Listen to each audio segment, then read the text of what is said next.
شرايين لإلكم هم وانتم بتحطوا هيك شيء تلبسوا طلعي. ما هي عند الغراب؟ غراضي ما تبين يالو باي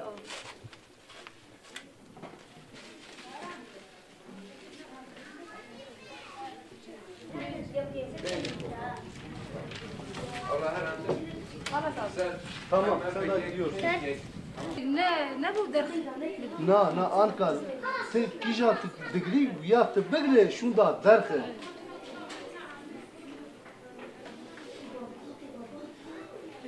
Mesela Anka bana Diyarbakır Umut Kapısı Gıda Bankası olarak Ramazan ayı içerisinde hedeflemiş olduğumuz 5000 aileye gıda ulaştırma hedefimiz vardır.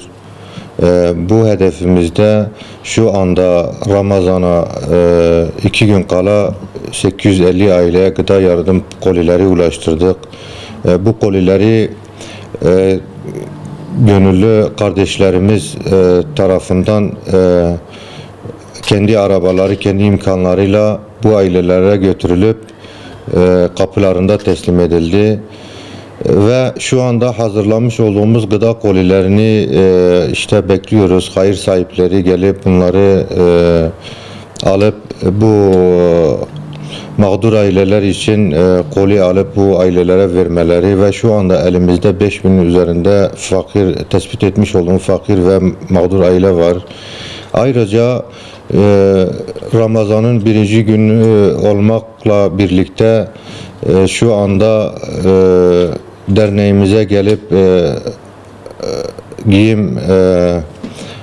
giyim alan mağdur vatandaşlarımız var, mağdur kardeşlerimiz var. Bu kardeşlerimiz şu anda 3 gün, 4 gündür, 4 gün boyunca her gün işte sabah akşama kadar, akşam 5'e kadar bu mağdur ailelere gelip derneğimizde kendilerine, çocuklarına, üzerlerine olabilecek şekilde sıfır tabir ettiğimiz birinci el elbiseleri gelip kendine derneğimizde seçip götürüyorlar. Bu konuda bizden yardım talebi çok fazla ve biz buna yetişemiyoruz.